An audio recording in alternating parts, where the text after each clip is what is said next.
Abot kami dyan kaina sa WBEC mga pasado alas 9. Kada iburo alas 10. Sa kadya, si Beth dito rin sa ibabaw, nagturon to sa pathologist. Dami to dyan, basta magto dyan sa pathology na ward siguro. Madara ka ng mga kinahanglanan rito. Di, kabay lang at timprano, kami kaulit karon. Ako dyan tulad ng sitwasyon dyan sa outpatient lang tawa sa pagkaduro ng mga tao dyan nga nag-akto kag kunura ka tinumbayan dyan ay kalang maakto sa Malasakit Center ulitan kag ignanta amura tulad ang sitwasyon sa tinatawag na West Visayas Medical Center.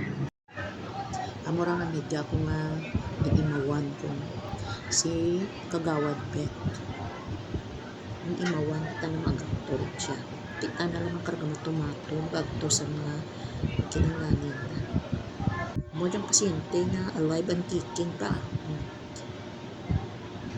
Look at her. Russia.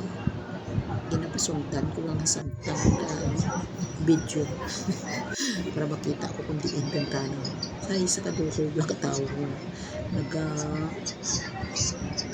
Mga pasyente, iba ka dyan maan, basta sari-sari sa mga tao. Ang iba rin dyan na magbantay mo ganoon mga imaw na yun. Yan tawa, buta, kita na dyan.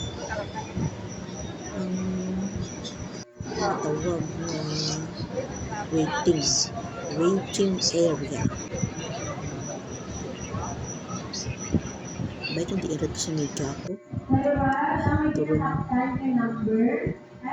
Basta, ito na din kinabantayan na ito ng numero to sa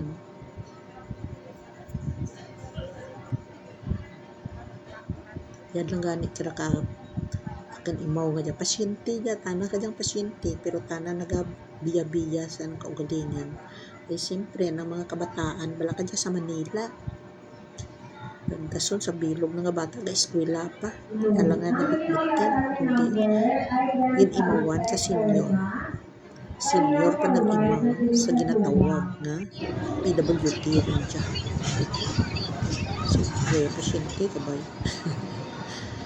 yan lang kanyang klase ka pasyente very fighter very strong very strong daron ka na sa ilolo yan sa piyak tapos siya mga nagahinulat may mga pasyente pa ang iba ka dyan ang iba may sa may ophthalmologist dyan to tiyan na ka dyan sa pathologist na mga request na gani bala kinanglan matapos na antes dyan pinapaprocess na daan yang lakra amo lang rin pero dyan kita sa sagwa ng takan naghalat ka na itong video lang takan itong video lang kang mga nagarebas kang mga nag-aragto ay di dahilan ng matakan ka na ay tana lang na proseso kang anang na kinahanglanan dito sa WBMC West Visayas Medical Center. Karon sa Malasakit Center siya. Malasakit Center. Si Gapo sa Mika si Mika. Kag ginahilat to ron na naog ron magwa rin tapos nito sa Malasakit. Libre rin ang ano dason? Okay, kapasagin lang. Tapos yung pag-i-provide after nakauras man is pathology. May mga insimentuhan niya kahit karga sa taxi. Good line. So, okay lang riyan. Take time para makalabot, maka-uli sa inyong nga balay.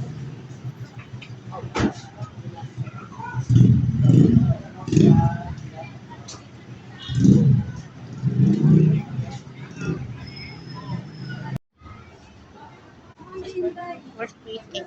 Ano?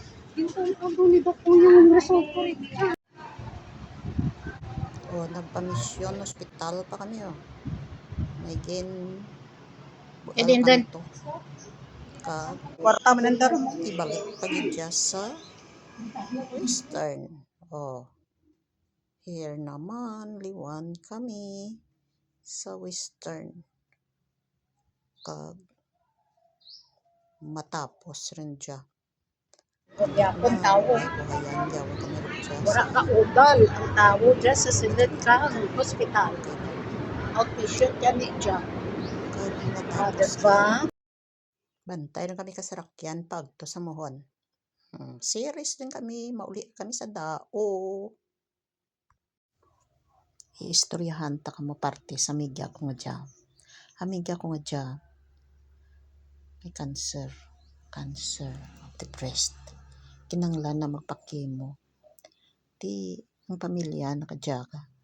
Ng mga kabataan, balo rin dya. Ang kabataan nakadya rito sa Manila, Kaurubra. Siyempre, kapangita, kaandang mga parangabuyan.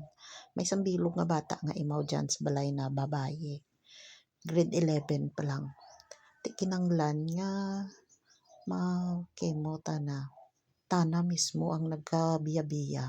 Di tangad niya wala tana ka dyan na anad dyan sa Iloilo. Hay magkatagarod dyan mong sa Antique. Magkatagarod dyan sa Iloilo. Taga Mandaluyong dyan. Sa Manila dyan nakatinir. Nakapamana lang ka taga Antique. Raggal man ng kabataan nakadyan kag magbalik sandar dyan sa Antique. Di nabalo dyan mga 4 ang katuig nga nagligad. Di tangad dyan malasakit. Nabuligyan di ta nakadyan nga makalibre kang nga mga pagtawag laboratory test. Di kinimawan ko lang dyan. Ay naluoy ako kana. Para nga pakimo after sa nga mga result yang ng test.